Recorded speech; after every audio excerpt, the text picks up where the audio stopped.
All right, the stage is set. Super Bowl 49. We've got our matchup here, the rematch of Super Bowl 57, Chiefs and Eagles. Really excited to talk about how we got here, Mark. That's what today's show is for. We'll have plenty of time next week to give our full predictions on the Super Bowl matchup itself. So really kind of going to dive into the conference championships.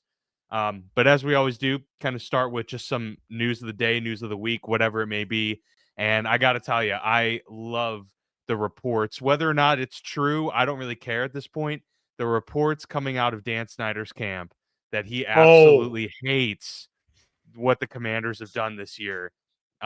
It's got to bring a smile to everybody's face at this point, because if that is true, which I imagine it probably is, I get it. He seems like a prideful man, and for them to have success, even a modicum of success in the year that he is gone, after not having success for 30 years, that's just pretty funny. I found a lot of joy in hearing I about don't that. even think he's report. living in the U.S. right now. Like, I don't think he can live in the U.S. I think he's in England, and he's like, with his whatever of indictments and stuff. Yeah, I think there's some things like he's living imagine. overseas. It's hilarious. I mean, listen, I as many there's a lot of cursed franchises who like factually, it feels like if they sold the team, their owners, they'd be in a better spot. Chicago, it's littered with the Reinsdorfs, with the White Sox and the Bulls, and then obviously the McCaskies. People get on Wirtz with the Blackhawks now, but I'm like, dude, they won 3 cups in 5 years, with the Wirtz, like they're willing to do it.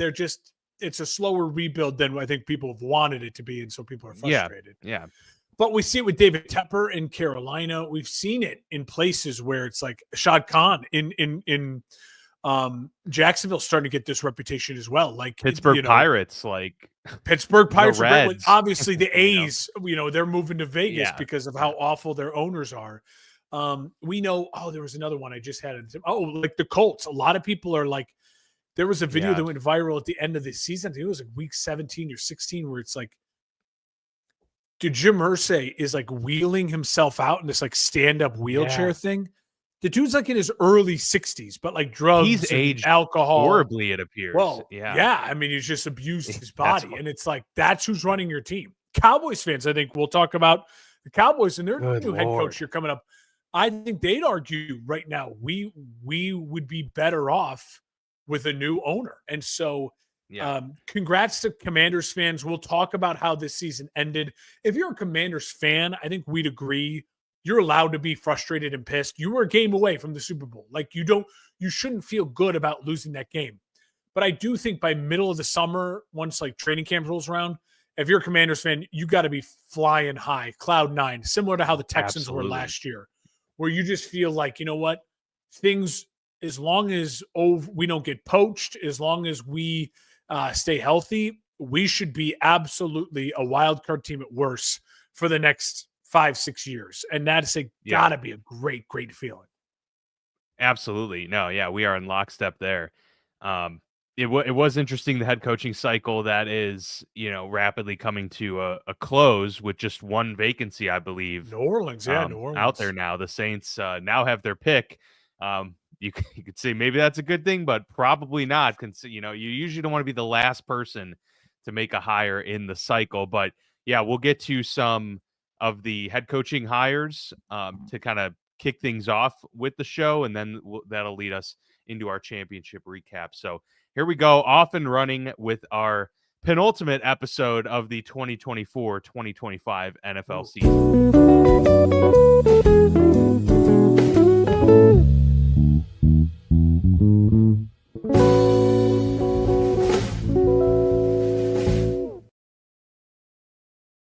All right, so let's dive into some of those head coaches that we let's do it. Alluded to there. So Aaron Glenn in at the New York Jets. Of course, both coordinators now from the Detroit Lions. Our head coaches in the league, Ben Johnson for your Chicago Bears. We talked about that in last week's episode. Defensive coordinator Aaron Glenn headed to the Jets. I know a lot of people there seemed to be kind of a mixed bag, but largely from Jets fans that I saw was, fairly negative, and they're not happy about the fact that a defensive-minded first-time head coach is there in New York once again. Probably feels to them a lot like Robert Saleh, a lot like, Rex Ryan. I don't think Rex Ryan, that was his first head coaching job. I could be I wrong. think I it don't was know. actually It his was first head okay. Yeah, coaching there you job. go. So they've obviously had that kind of MO for a little while. But Aaron Glenn was one of those hot names in this coaching cycle, and so story will be written for sure. But I don't know about you, but in his opening press conference, it seemed to me like he kind of went in with like a chip on his shoulder, like really trying to prove a point. I don't know if that stood out to you at all. It was kind of like what Dan Campbell did. You're like, okay, man, like I get it. I get it. You're here to right the ship and turn things around, but let's pump the brakes. What were your thoughts overall on just the hiring and his first impression? To me, it's one's, what do they say? One is nothing, two is something, and three is a trend. 2 years ago, when we were talking about coaching hires, literally like 2 years ago on this date, it was like if you smelled Sean McVay, you were getting an opportunity, right? That was the Kevin O'Connell year where it's like Zach Taylor, and it's like these guys who are these guys? They're nobodies, but they knew Sean McVay, so now they're getting head coaching jobs. Well, look at the trend over the last couple of years now. Former player going back to the broken franchise. Dan Campbell to Detroit, DeMeco Ryans to the Texans, Mike Vrabel to the Patriots, Aaron Glenn to the Jets. He was a first-round pick. Oddly enough, Pete Carroll's first ever first-round pick. It's funny. We'll talk about Pete here in a second. So I like the vibe, right? Like it fits this kind of vibe that's working in the NFL. Now, so far, they're 2 for 2 with Dan Campbell and DeMeco Ryans really working. Will it be 3 for 3 and 4 for 4 with 2 in this cycle also fitting that pattern? Both in the same division, they're both not going to make the playoffs next year. There's just statistically probably no way the AFC East, goes 3 teams in the playoffs when you have a Miami team that barely missed the playoffs, a Buffalo team that is the second best team of the AFC, and then those 2 teams both trying to improve and battle for a playoff spot. But I will say, I think the press conference wasn't great, but Aaron Glenn, I still think is, if you're a Jets fan, with how poor this organization is just viewed in the NFL and the lack of just top tier young talent and like future stars, it's kind of a miracle that you got a guy who was considered a tier 1, maybe tier 2 head coach in this cycle when there were 6+ openings, maybe 7 at some point.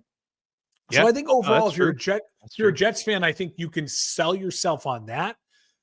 Listen, I had a head coaching opening. My desire was not to go defense, but I also have the young rookie quarterback who I'm trying to build and pair with. The Jets don't have that. The Jets may not be drafting a quarterback for even another year. And if you're trying to build off the Dan Campbell model, well, as you've seen, veteran quarterback and changing the culture and bringing the right guys in is what worked in Detroit.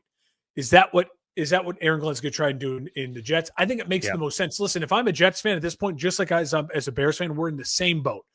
My goal is to be over 500 every year and to be competing, making the playoffs and or winning the division. Like that's the goal.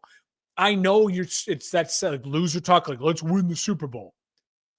I get it. Like I get it. That's what the ultimate end goal is. They're but right now, stones, though. Yeah. Jets fans and Bears fans, let's just prove to ourselves that we can become above board winning franchises. I think Aaron Glenn still has a high ceiling of being able to do that for the Jets. So it's going to be a fun offseason to see where they go.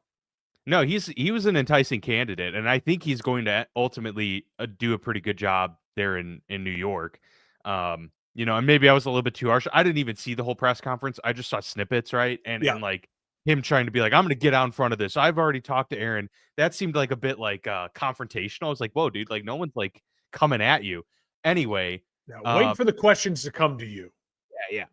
But I do think that in terms of a culture builder, like he has much more of that vibe than even Saleh did. Saleh came in as just more of like players seem to really like him, and he's really a really smart defensive coordinator.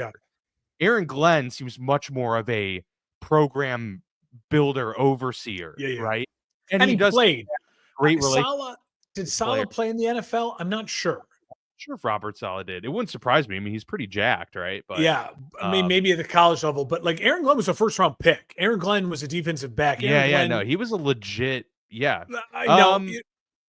No, he never did. He began his coaching career in college in 02. Saleh did, and then and I think that says something with it. It does, like it's working right now. The former players, we expect Vrabel to work. We know that DeMeco Ryans and Dan Campbell are working. And listen, there's other former players who have become coaches, but with a team that you played for, had like a real history for, right now, that's cool. It's a strong 2 for 2 in recent years, and so I think both of these hires have a chance to be 3 for 3 and 4 for 4. It's just also temper expectations, right? Like, I hope Aaron Glenn got a 5-year deal, and I hope that he's allowed to determine if and when they move on from Aaron Rodgers, like what is his philosophy going to be. And that OC hire is going to be really important. I haven't seen who the OC is in New York. Yeah, I haven't seen any reports of that yet, so I'm sure he's still filling out his staff. Let's move on to the next one. Pete Carroll in at Vegas. 74, I believe he is, but he looks 3-year great. deal. And it's a great idea. And that was smart. That was smart. I mean, if you're going to hire Pete Carroll, you're going to give him a short window, but you're still going to like guarantee him that window to build the foundation. The Raiders are the perfect organization that needed some type of foundation to be built, because they're probably they know, and Tom, I'm sure plays a big part in a lot of this, being a part owner now. They know that they're not competing with Mahomes and most likely even the likes of Sean Payton in the division and Harbaugh and Herbert in the next couple years. So what they need to zero in on is focusing on internal stuff. And that is what Pete Carroll is amazing at, right? Building that structure. Apparently that's one of his biggest assets, they say, is his organization. Like, he's really good about having systems in place. Well, back in my day, you didn't have computers to do it all. Yeah.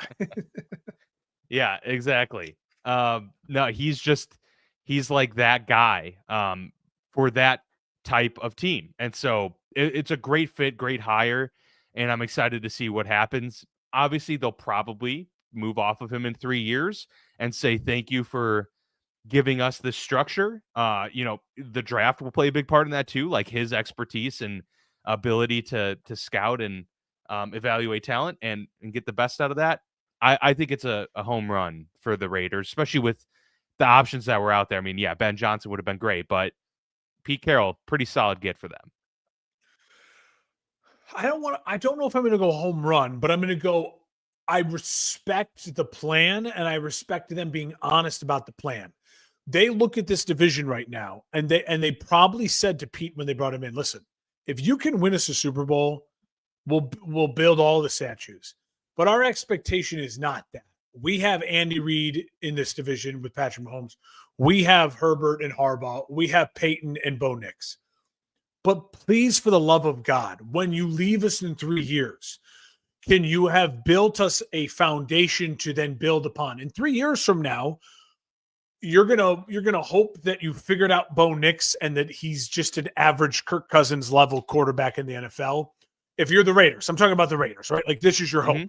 You're gonna hope that what happened with Harbaugh in San Francisco happens here in Los Angeles. Like, kind of wears out his welcome. He's really tough on guys, and the message fails. And you also hope then that Andy Reid might be retiring, and the new look Mahomes Chiefs are good, but they're not what they were, right? Like, they're still very talented, but they're not like an end of the world Thanos juggernaut. So if that's, listen, you can't change divisions, so you have to be honest about where you're at. And if that is what is ahead of you, Pete Carroll makes a lot of sense by coming in and making sure you're hiring good people, you're drafting good people, we're building a foundation. I don't expect them to go aggressive for a young quarterback. I expect them to go aggressive for a Sam Darnold, for an Aaron Rodgers, for there's another veteran out there I'm probably missing, maybe Kirk Cousins. And just saying, Russell Wilson or Geno Smith, Smith, one of those two. Russell, like someone who could be like, listen, let's get a season next year where we're 5-12, and yet we upset a couple teams who are really competitive. So I think I like the plan. I'm not going to go home run higher yet, but I see the vision. And if you're a Raiders fan, well, who would have been your pick? Like, because Ben Johnson was out at that point. No, I think mean, listen, to me, the pick would have been, of the people remaining, like, again, looking at what's on the board, would have been go whiz kid. So go get Liam Cohn or Joe Brady, one of the other young whiz kid offensive guys, right? Or the only other thing would be like, let's go Mike McCarthy, who's like Pete Carroll, only I can give him a 5-year deal.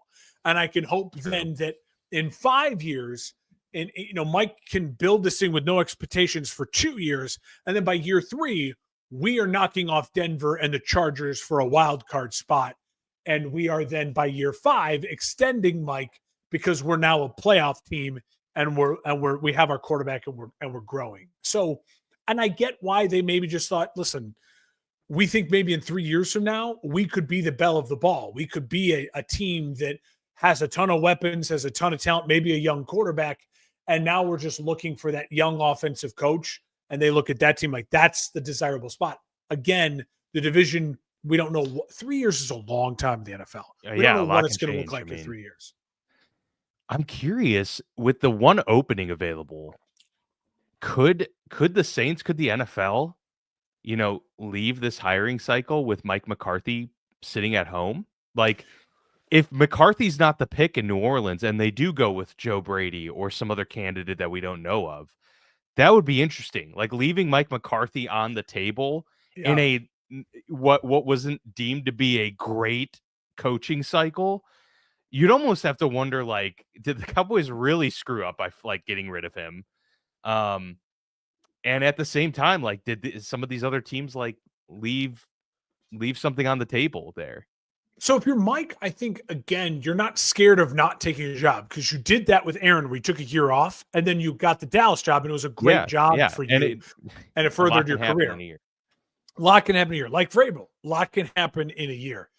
I think, though, that the Saints and Mike McCarthy make a lot of sense. Again, it's a 5-year plan. It's hey, we got to get through year 1 and year 2 of stripping this thing down, and then finding ways to be competitive and building the roster and finding a quarterback, so that by year 3 in this winnable division, we've built ourselves a real juggernaut here.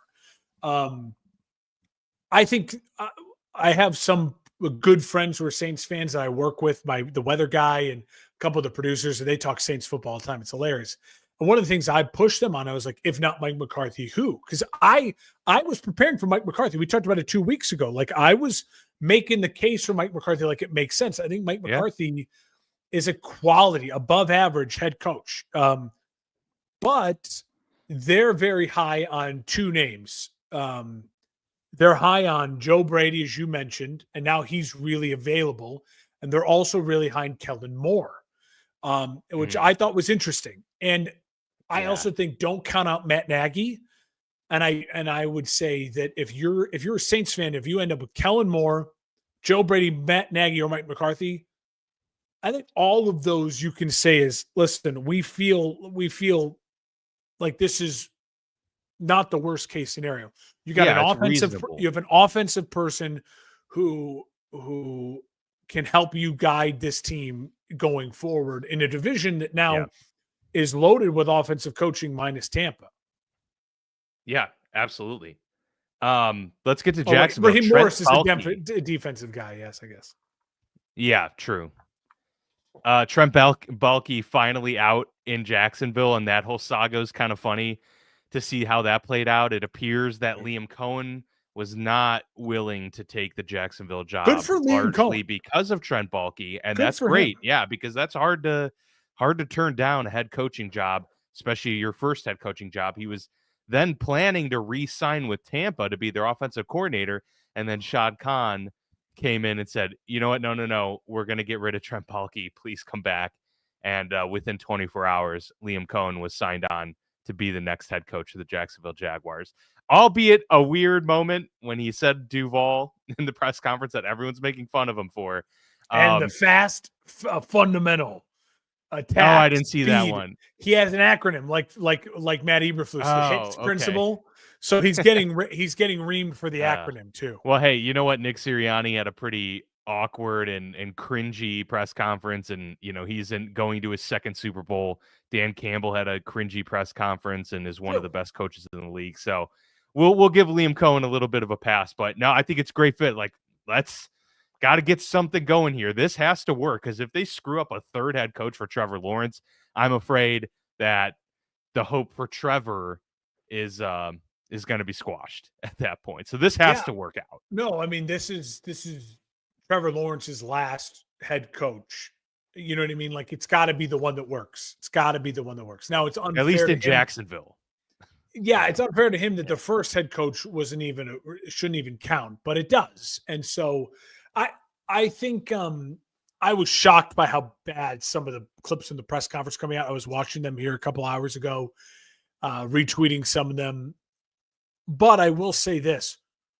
The numbers speak for itself. And he did more with Baker this year than Gonzalez, who was the head coach of the Carolina now. Not Gonzalez. Oh, yeah, Canales. Yeah. Canales. Than he did. And so I feel for Baker, right? And I think Liam Cohen was smart to just say, fuck it, I'm going back to Tampa and I'll be Ben Johnson next year. We said it both all along. Jacksonville was the second best opening after the Patriots went away. I think the Patriots was a really, really good opening. Probably the best opening, all things considered. I think Chicago was second, and I think Jacksonville was third. And so if you're Liam Cohen, you get that opening, you get that job, even though all these other jobs had filled up first and people had, had that opportunity to take that job. I think it's a really good situation. I'm not going to judge too hard. We'll wait to see. But pumped. If I'm a Jaguars fan overall, I'm still excited about the hire overall. I get skeptical. I get skeptical when you go head coach and then figure out the GM afterwards. I'm not. But isn't it Cunningham? I think it's the Bears assistant GM, Ian Cunningham, who got that job. Oh, did they? I didn't even realize they. They announced the GM. Okay, I was going to say, as long as it's in tandem or they had an idea of who it was going to be, that makes sense. But if it was just going to be, we'll figure out the GM after we get you, Liam. Cunningham's a young guy, first opportunity. Yeah. Liam Cohen's a young guy, first opportunity. I have a feeling they'll work well hand in hand. And again, Shad Khan, Trevor Lawrence is going into year 2 of a 5-year mega max deal. So he's probably looking at this going, you guys have 3 years. I'm going to give you 3 years. So don't fuck it up.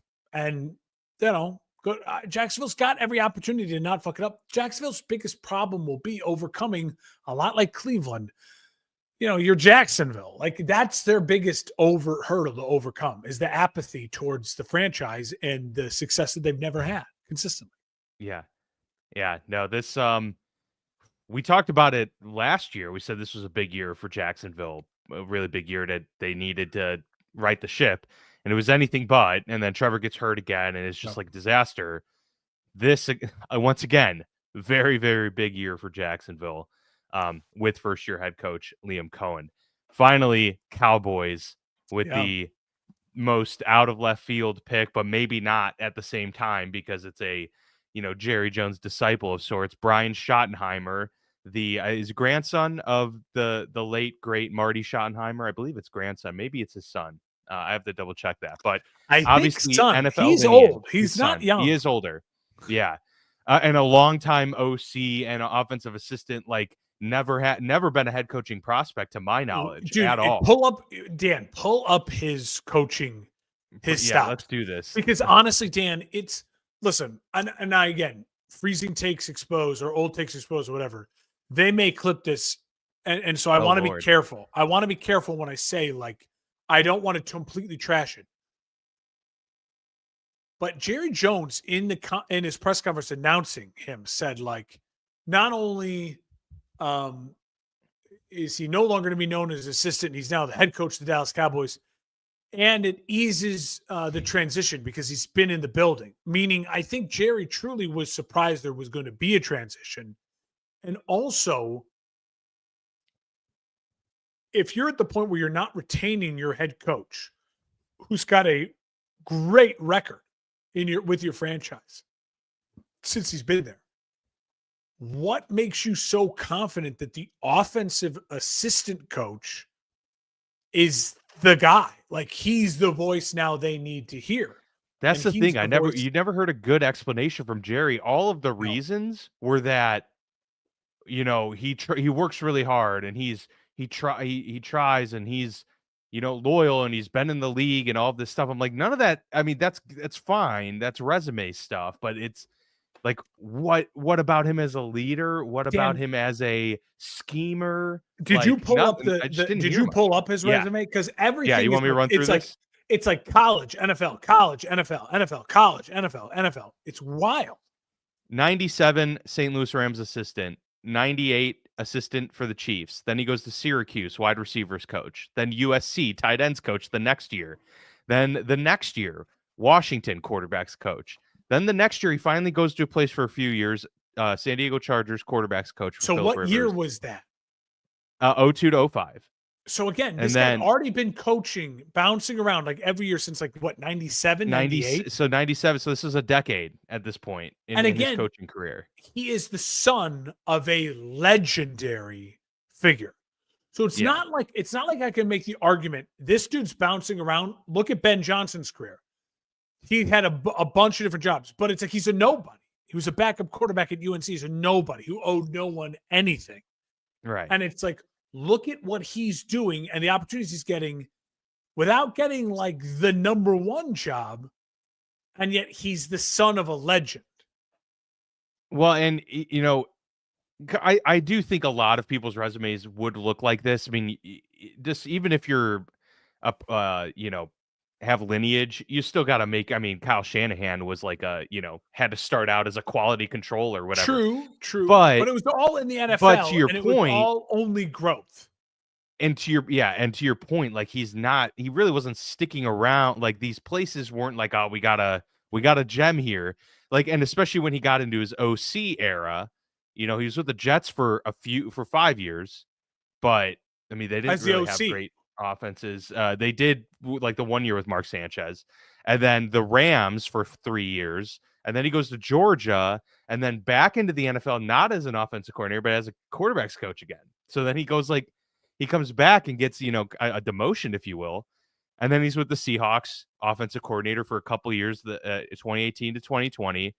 Then he's the passing game quarterback when Russ started a decline too. To dip.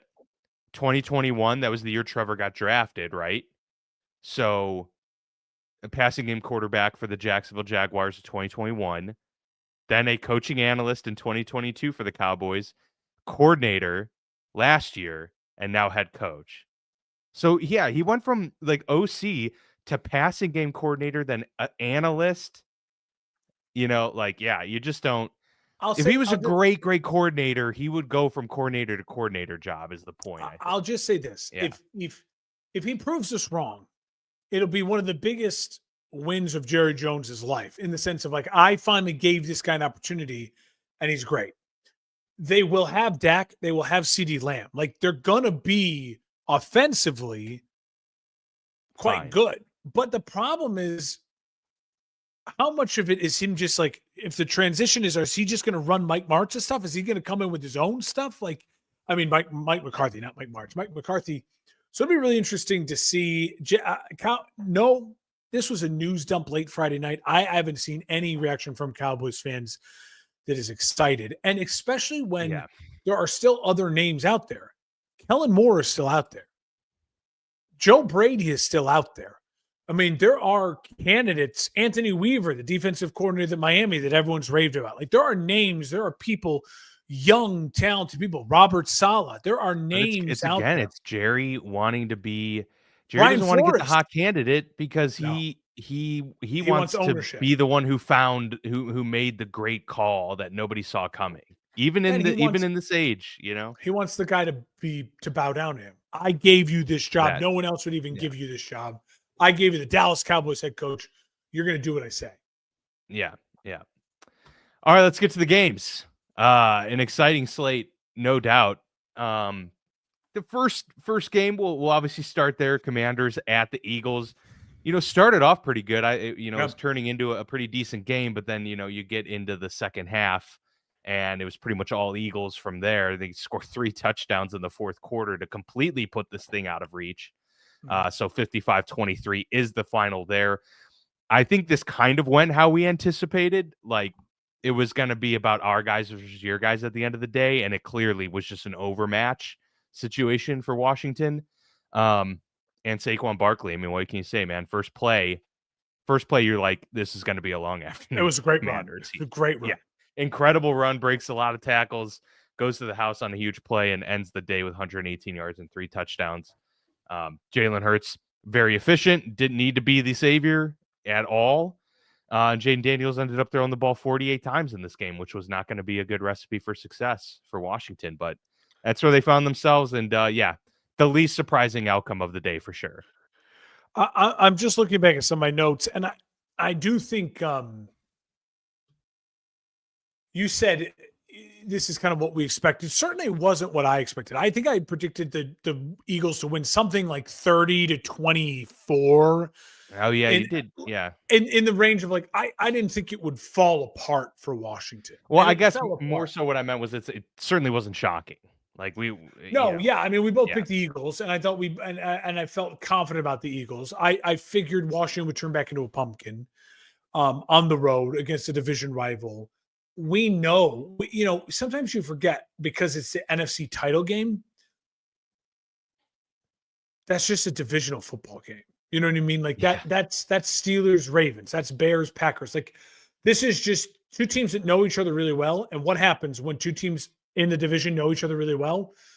The home team usually wins, and the crowd plays a factor, and it's usually a physical bloodbath of a game.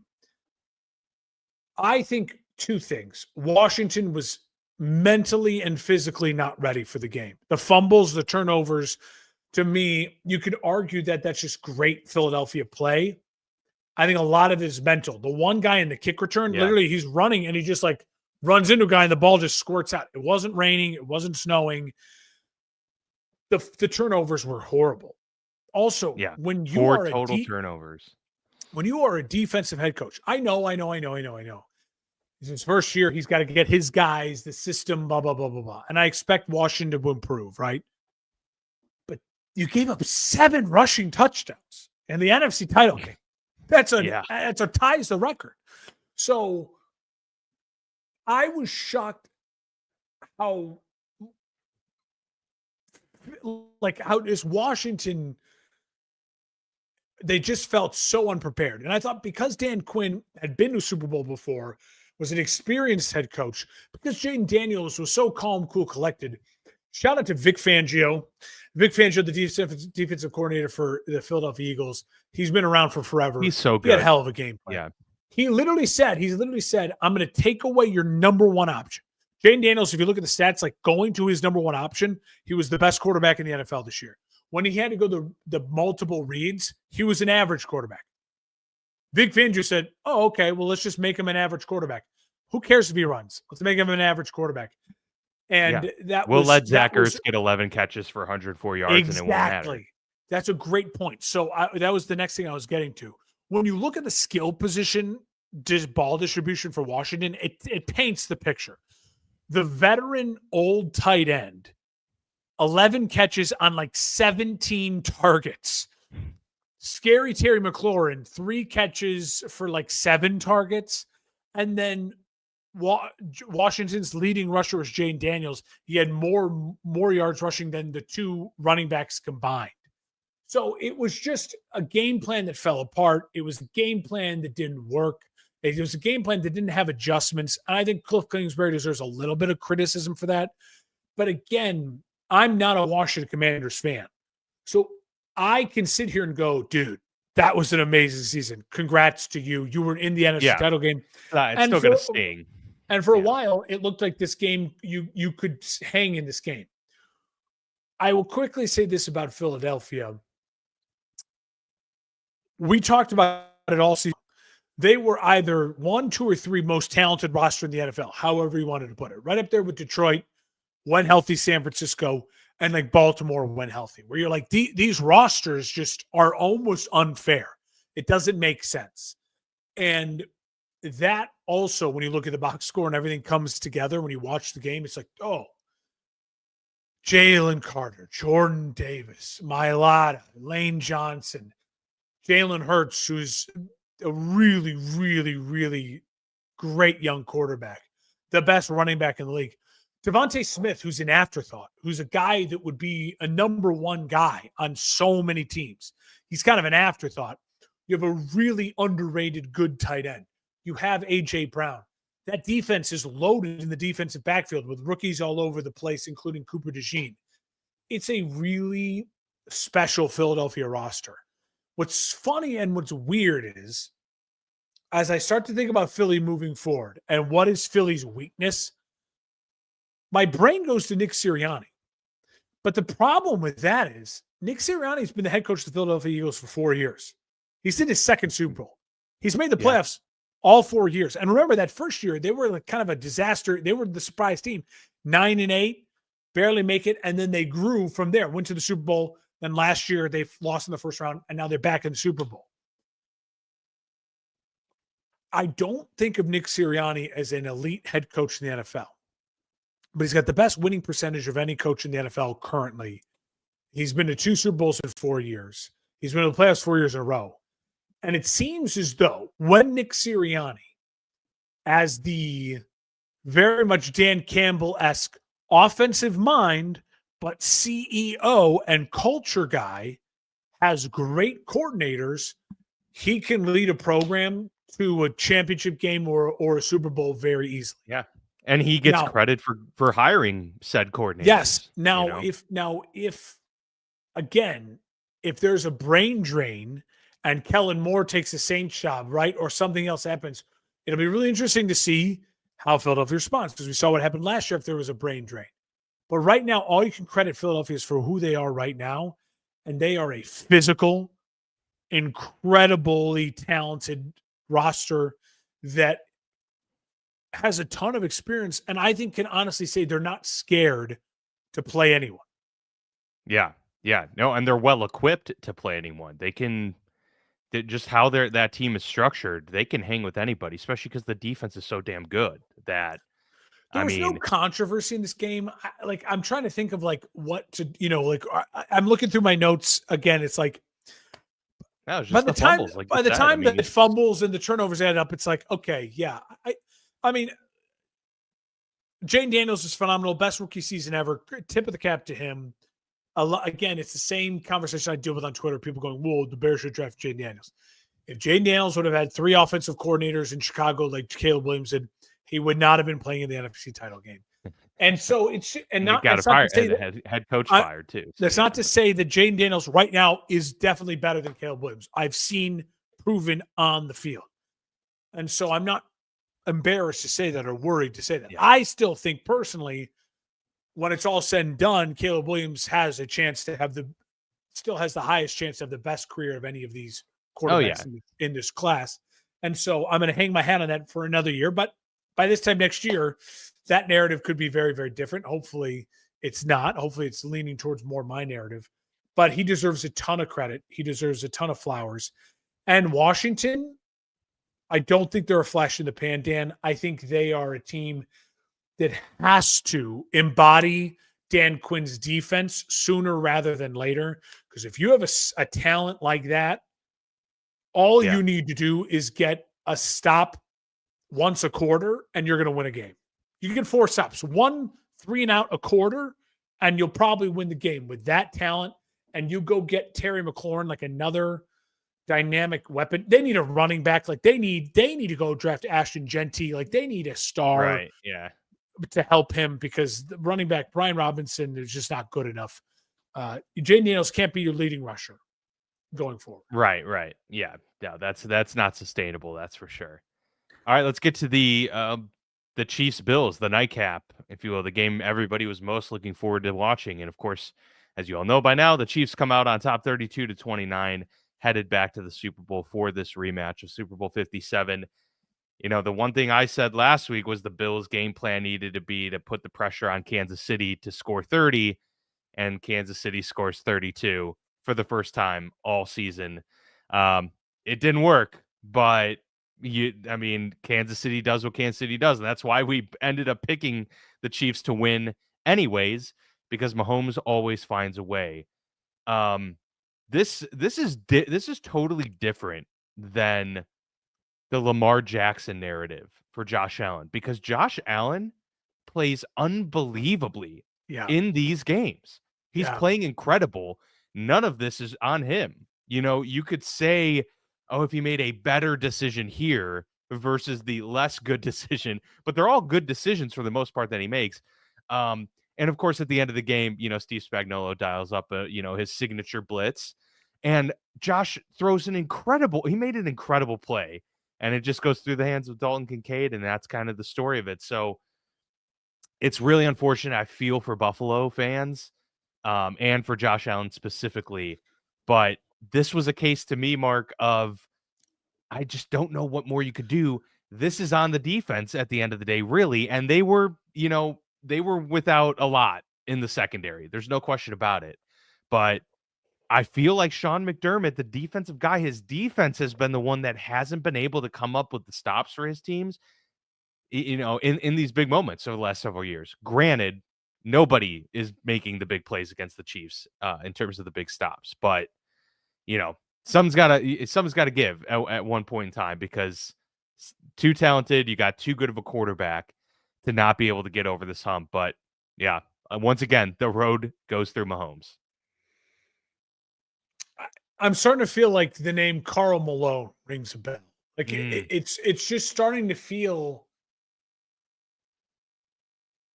It's just starting to feel. Jordan. It's just starting to feel like what he is doing, Mahomes, to these all-time talents is unquantifiable. Now, Mahomes may play another 10 years, and maybe he never wins another Super Bowl. I'd be shocked by that, but it's possible, right? Like, it's possible. Brady went on a long dry spell. He went on a decade, till the second Patriots dynasty.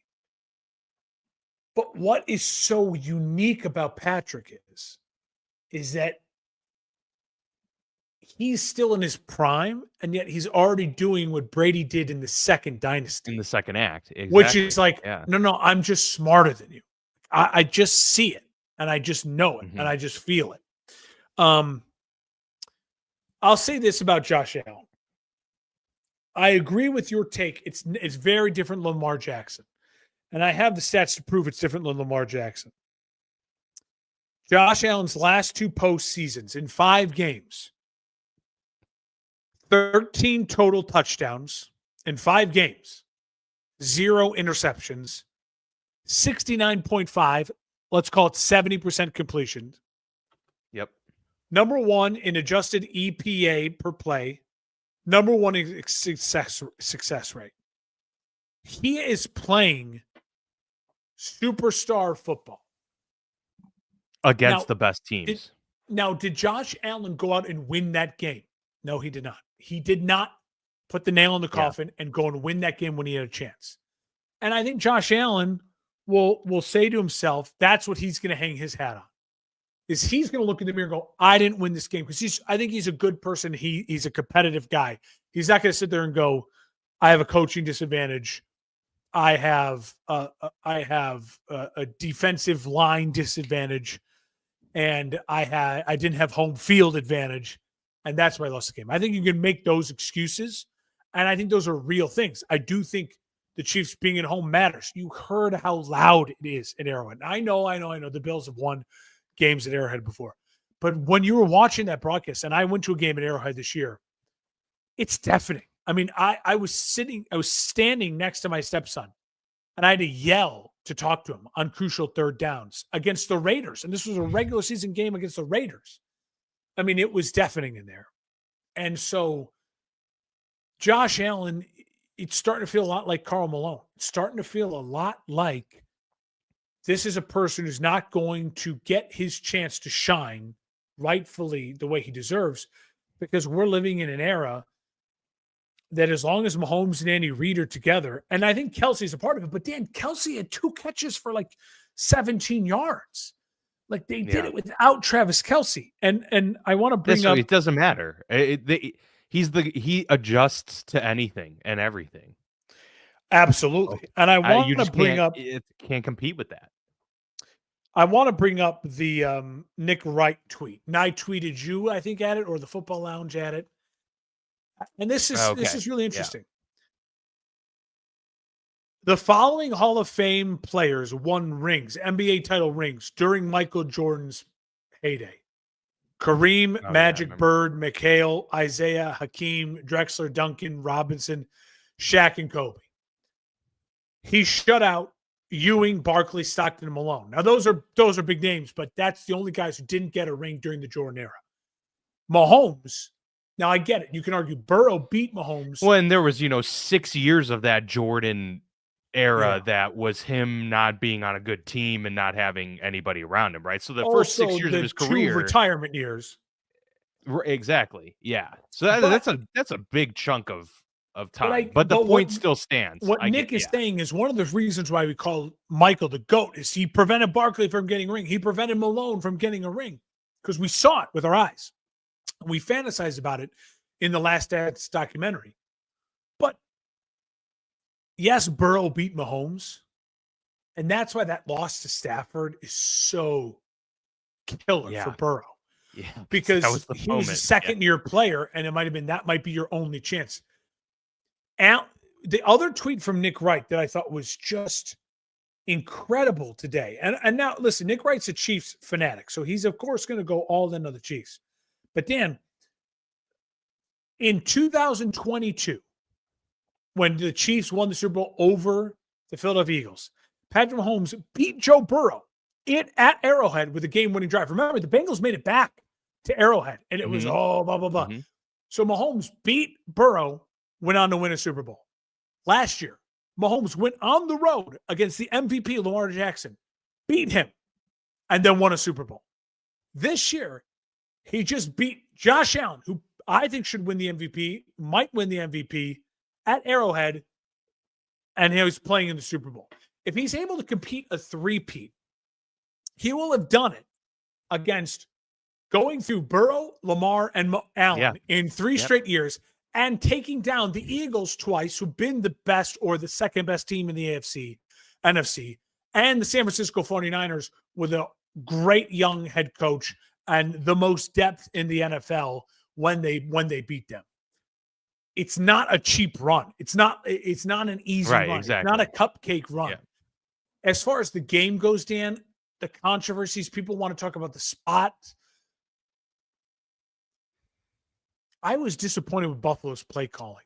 They all of a sudden it was like Buffalo's just the tush push guys now. Like it's not working the way you want it to, and you have. But they also just James Cook's a great talent, and you're not giving him a downhill head of speed with maybe Josh Allen lead blocking, like going and just clipping a guy even on the edge. It was nothing creative. It was like we're going to shove it down your throat.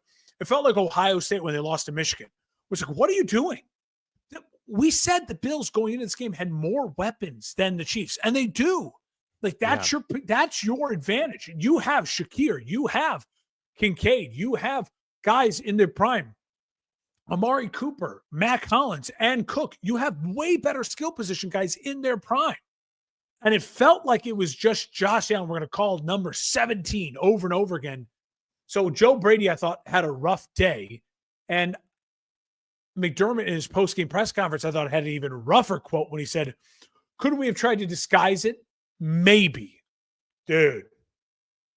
And it's when he was talking about the 4th and short, like the QB sneaks. Which I think he did. Yeah, you should have tried to disguise it. You probably should have tried to disguise it. Even Romo and Nance said in the broadcast, they're going left. Josh Allen goes left on these things. And he went left every time. Except for the one time he went over, which was then risky because he fumbled the ball, but luckily recovered it. I thought it was a bad sequence of calls for Buffalo when they needed to be great. Josh Allen said in his post-game preference, to beat the champs, you got to beat the champs. And they needed to be great. Dan, they were down 21-10 late in the second. They get that touchdown. They missed the 2 points. It's 21-16. They do what they needed to do. The first possession for the Chiefs in the start of the third, they get a 3 and out. They force the That's punt. where you They scored the touchdown. I'm like, it's 22-21. Holy shit, the Bills are going to do it. They're going to do it. And what happens? Then they force a Kansas City punt, and then they punt, and they never had the lead again. If you force 2 Kansas City punts to start it, and I get it. You have to score every chance you get. That next punt was the bad spot, blah, blah, blah, the 9 plays, turnover and downs. You've got to be prepared for the moment. It felt like they were just kind of hodgepodging it for the moment. It didn't feel like they were prepared. Yeah. Kansas City, I thought, deserved to win that game. So my heart breaks for Buffalo, but Kansas City deserved to win the game. They did. They earned the victory, and they're on a mission again. I mean, they are a unique team in that they're a hard team to discuss an identity or figure out an identity of, because their identity is just, it's Patrick Mahomes. Like that's what it is. Like, because we're talking about a team that doesn't have a healthy running back. You know, like Pacheco is clearly not. Hunt's the better player. Hunt's the better player right now. And Hunt is good. Like he's certainly, it's amazing. But like, would he have had the success off the couch with Juju Smith-Schuster with the biggest pass play of the game? Like fucking Juju Smith-Schuster. Yeah, he had like crazy. 2 30-yard catches. It's crazy. Yep. Xavier Worthy all of a sudden has, sticky fingers, hauling in incredible catches out of nowhere. So we're like, this wasn't his MO. I got a little hate on Twitter because I tweeted during that play the quote from the ref: the tie goes to the offensive player. Yeah. And what I was trying to allude to is I said, like, here we go, Tuck rule 2.0. And what I was trying to allude to is that Bills fans are going to talk about that call, right? Like they're going to talk about that call for forever. Little did I know at the time, then you'd have the 4th down spotting and all that stuff, and they would get more mad about that. But when you look back at that moment, as a fan watching it, and I knew the rule is tie goes to the offense, but I didn't even think that about tie going to the offense, because it was like they both landed with possession. Like how do you make the call that the offensive player has possession when his arm, the defensive player's arm, is clearly in between the 2 arms of the offensive player, the receiver, with possession? And we saw him, the Bills player, be the first one to make contact with the ball.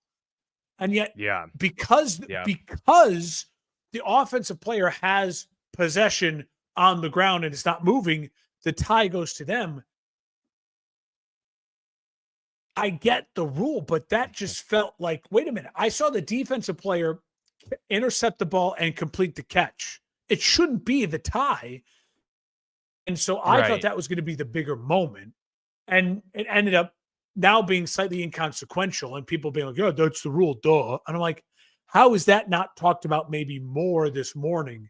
Because that would have been a crucial play. Mahomes doesn't make turnovers. He had the fumble. That would have been the interception. And it felt like it just felt like that was a moment that the Bills couldn't recover from. But it's also, I mean, it just goes to show though that like you need a crazy play like that to beat Mahomes. Like it's not just a clean, or score on every drive. You have to score on every drive. You're not going to get a clean interception. You're not going to have your free safety, flying down like Ed Reed and picking it off and coasting to the house against Mahomes. It's just not happening.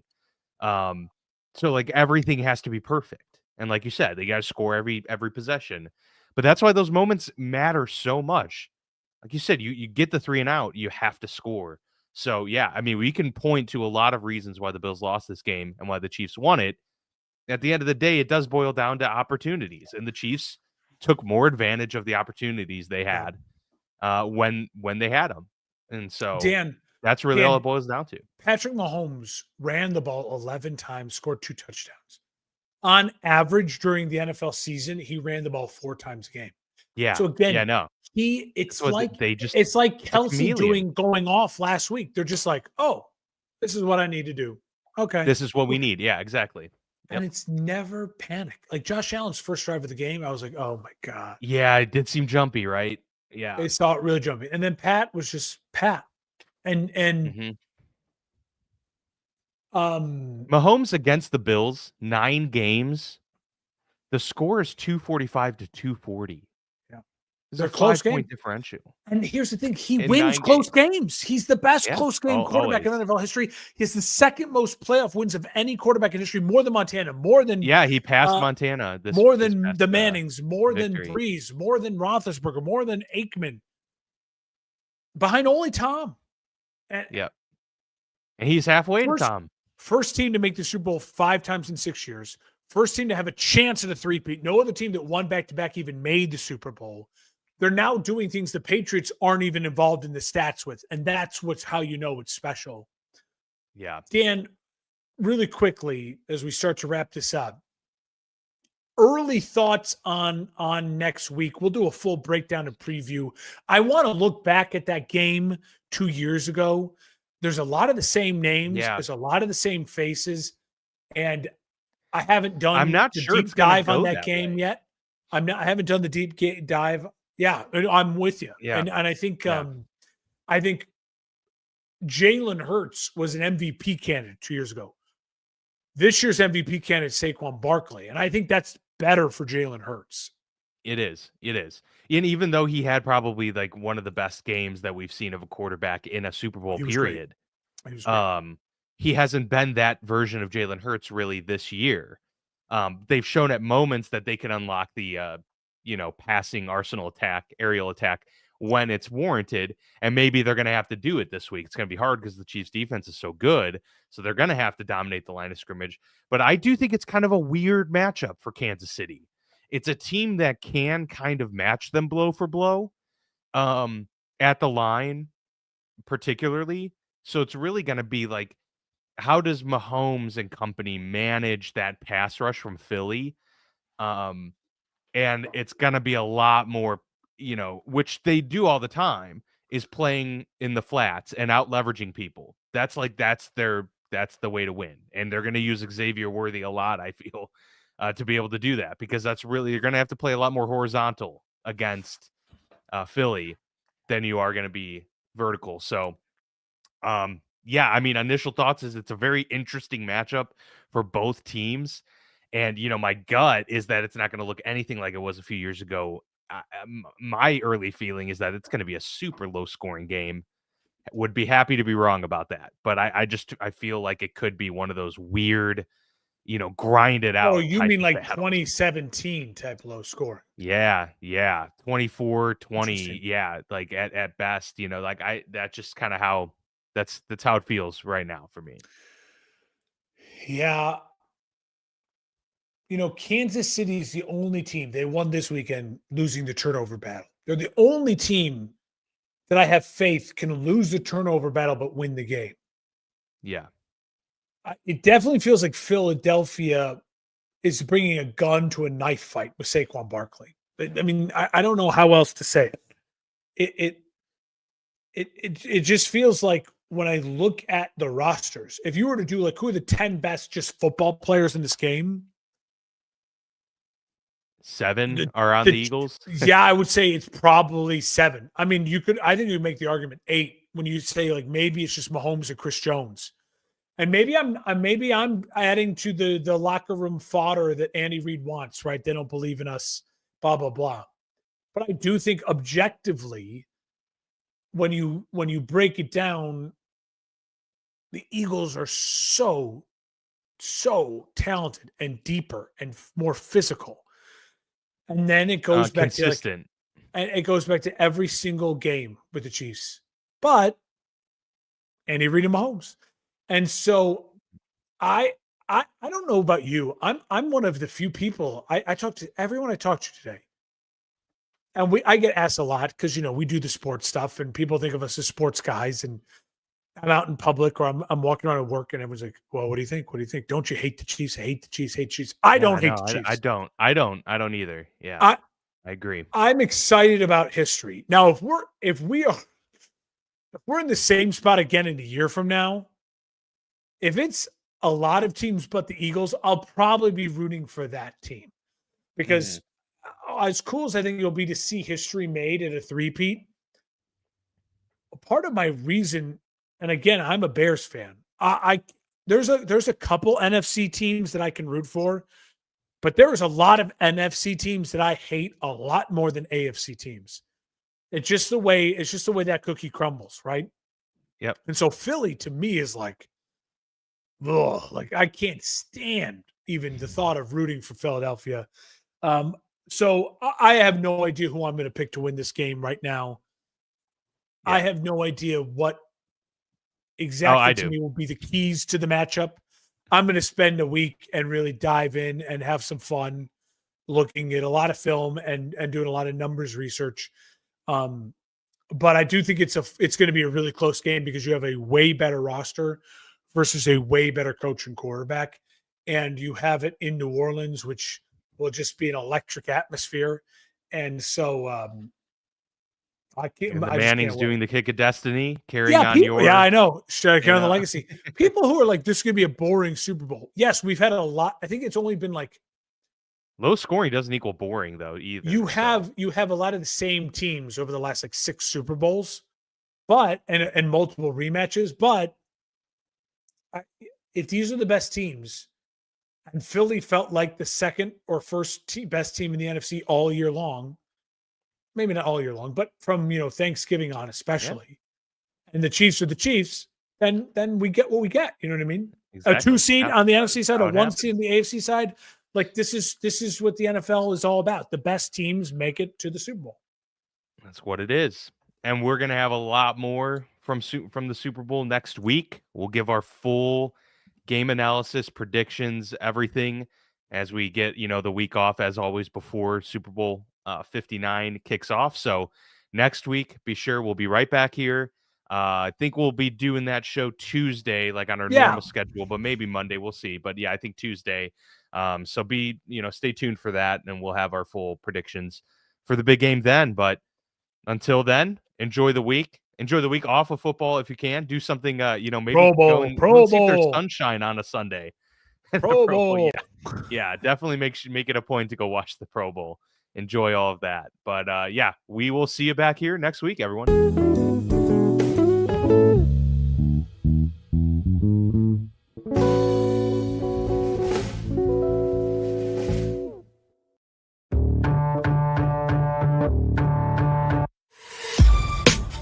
This has been a For Frequency's Sake Podcast Network production.